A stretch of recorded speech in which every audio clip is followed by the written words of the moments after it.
আর যদি আপনি ভাবেন যে যৌক্তিকভাবে এটা মিথ্যা ধর্ম, বানোয়ার ধর্ম, এই মন্দিরের মাধ্যমে কোনো উপকার হয় না, এটা ভাঙা উচিত, আমি বলবো একই যুক্তিতে একই কারণে সমস্ত মসজিদগুলো ভেঙে চূর্ণ বিচূর্ণ করা উচিত। প্রত্যেকটা মাদ্রাসাগুলোতে কি হচ্ছে, এরা কি শিক্ষিত হচ্ছে ভাই? 1450 বছরের আগের কিছু হাদিস টাদিস পড়ছে, সমাজের কোনো উপকারে আসছে এরা? মানুষের বাড়িতে খাচ্ছে এরা? রাষ্ট্রের কোনো উপকার হচ্ছে? একজন ডাক্তার বৃদ্ধি পাচ্ছে দেশে, ইঞ্জিনিয়ার কোনো কাজে আসছে মানুষের কাছে খোঁজাখুঁজি ছাড়া? আমাদের জীবনটা তো এইভাবে গেছে ভাই, অস্বীকার করতে পারবেন? তো মাদ্রাসাগুলো ভেঙে গুড়িয়ে দেওয়া হোক না, স্কুল কলেজ ভার্সিটি বানানো হোক, ইঞ্জিনিয়ার পাবে, ডাক্তার পাবে, সমাজের উপকার আসবে, রাষ্ট্রের উপকার আসবে। কথাগুলো খুব খারাপ লাগছে, কিন্তু আমার কথাগুলো এখান থেকে না, এখান থেকে বোঝার চেষ্টা করুন। আজকের যেই ভিডিও দেখাবো সেই ভিডিও কোনো ধর্মকে ছোট বা আঘাত করতে সেই উদ্দেশ্যে দেখাচ্ছি না। বর্তমান পরিস্থিতিতে যেভাবে বাংলাদেশে হিন্দুদের উপর নির্যাতন হচ্ছে, বিশেষ করে কিছুদিন আগে রেলের জায়গার অজুহাত দেখিয়ে যেভাবে মন্দিরটা জোর করে ভাঙা হলো, অথচ সেই রেলের জায়গায় কিছু দূরে একটি মসজিদ ও স্কুল আছে, সেইগুলো কিন্তু ভাঙা হলো না। শুধুমাত্র মৌলবাদীদের চাপে জোর জবরদস্তি হিন্দুদের মন্দিরটা ভাঙা হলো। ভাঙার আগে তার ভেতর থেকে প্রতিমাকেও সরানো হয়নি। এই যে অমানবিক সরকার দ্বারা কর্মকাণ্ড ঘটেছে, তারই প্রতিবাদে ইমরান ভাই যে ভিডিও বানিয়েছে তার প্রতি কৃতজ্ঞতার দায়বদ্ধতা থেকে অবশ্যই তার ভিডিওকে প্রাধান্য দিতে আমাদের সকল হিন্দু সনাতনী ধর্মীয় চ্যানেলগুলিতে এই ভিডিওটি শেয়ার করা উচিত। সালাম, আশা করি ভালো আছেন। খুব একটা ভালো নেই আমি। জুলাই গণ অভ্যুত্থানের পর থেকেই বাংলাদেশে মূর্তি ভাঙা হচ্ছে, ভাস্কর্য ভাঙচুর হয়েছে, মাজার ভাঙা হয়েছে, এই জন্য ভাঙাভাঙির এক মহোৎসবে পরিণত হয়েছে। কিন্তু কেন? দেখুন, আওয়ামী লীগের পতনের পিছনে কারা ছিল? প্রায় সর্বস্তরের মানুষই ছিল। এখন যেভাবে চলছে, গণ অভ্যুত্থানের পর থেকে, আওয়ামী লীগ সরকারের পতনের পর থেকে তৌহিদি জনতারা, আলেম ওলামারা, তারা মনে করছেন দেশটা তাদের নবী রাসূলের, এই দেশে ইসলামের আধিপত্য হবে, ইসলামী হুকুমত কায়েম হবে, কায়েম করেই তারা ছাড়বেন, সেই প্রচেষ্টাই করা হচ্ছে। ইসলাম যেখানে দুর্বল থাকে সেখানে ইসলামের মূল চিত্রটা, স্বরূপটা প্রকাশ পাবে না। ইসলাম যেখানে প্রবল, আর বাংলাদেশের প্রেক্ষাপটে এখন প্রবল কিনা জানি না, ক্ষমতায় আসবেন কিনা তার ছিটে ফোটাও আসলে বলা যাচ্ছে না, কিন্তু তারা মনে করছেন যে সম্ভাবনা আছে এবং তারা অলরেডি দেশটা তাদের নিজস্ব সম্পদ বলে মনে করছেন।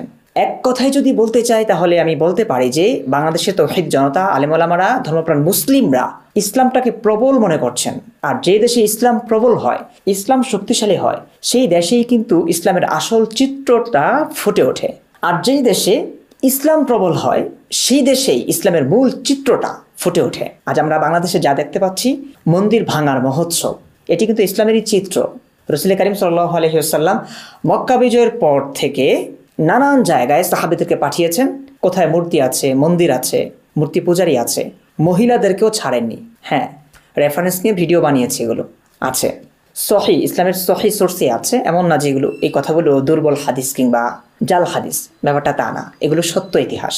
আল্লাহ রসুল মূর্তি ভেঙেছেন, মন্দির ভেঙেছেন, এবং মূর্তি পূজারী অন্য ধর্মের মানুষদেরকে মূর্তি পূজারত অবস্থায় নির্মমভাবে তার আদেশেই সাহাবীরা করেছেন, দুটুকরো করে ফেলেছেন মহিলাদেরকে, যেগুলো পৃথিবীর কোনো সভ্যতায় মানা যায় না। আমি মানতে পারছি না, আপনারা যারা শুনছেন অনেকে হয়তো মানতে পারবেন না।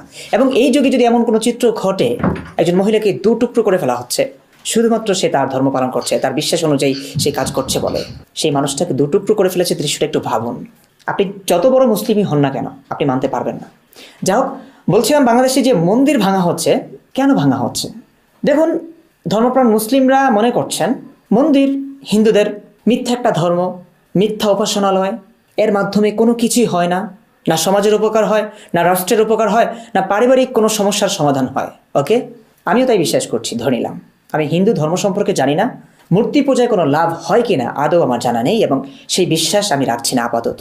কিন্তু আমি এটা বিশ্বাস করি, বহু বছর আমি নিজে ইমাম ছিলাম, নামাজ পড়েছি, নামাজের মাধ্যমে, মসজিদে যাবার মাধ্যমে আমার কোনো উপকার হয়েছে কিনা? না, সময় নষ্ট হওয়া ছাড়া আমি কোনো উপকার দেখিনি আমি।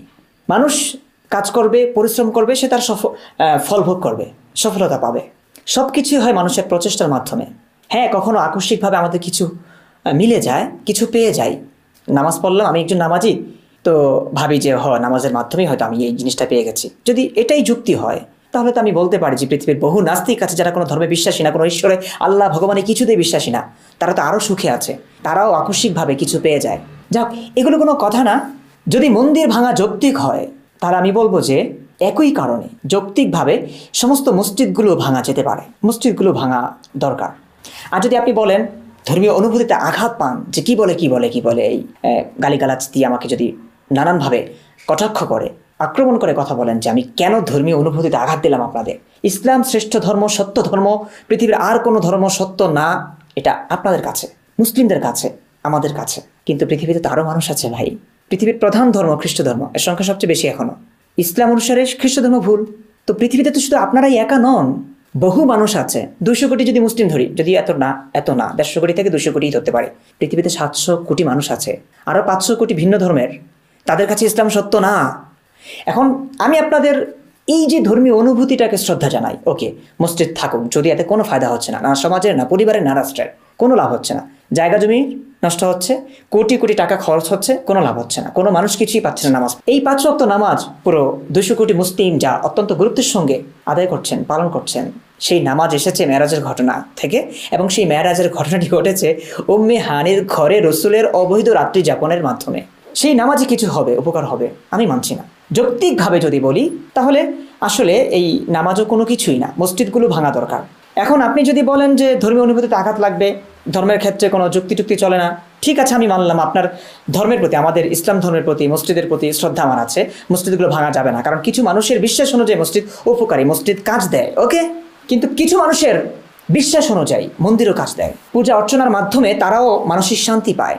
আপনার কাছে মনে হতে পারে এতে কোনো লাভ হয় না, এতে কোনো কাজ হয় না, ওকে মানছি। কিন্তু যারা করছেন, যে ধর্মের অনুসারীরা মন্দিরে যাচ্ছেন, পূজা অর্চনা করছেন, তাদের পূজা অর্চনার মাধ্যমে তাদের বিশ্বাস অনুযায়ী তাদের ফায়দা হচ্ছে, লাভ হচ্ছে, মানসিক শান্তিটা অন্তত তারা পাচ্ছেন।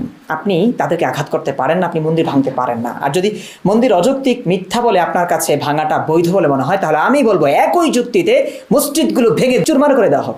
আর যদি আপনি ভাবেন যে যৌক্তিকভাবে এটা মিথ্যা ধর্ম, বানোয়ার ধর্ম, এই মন্দিরের মাধ্যমে কোনো উপকার হয় না, এটা ভাঙা উচিত, আমি বলবো একই যুক্তিতে, একই কারণে সমস্ত মসজিদগুলো ভেঙে চূর্ণ বিচূর্ণ করা উচিত। প্রত্যেকটা মাদ্রাসাগুলোতে কি হচ্ছে, এরা কি শিক্ষিত হচ্ছে ভাই? 1450 বছরের আগের কিছু হাদিস টাদিস পড়ছে, সমাজের কোনো উপকারে আসছে এরা?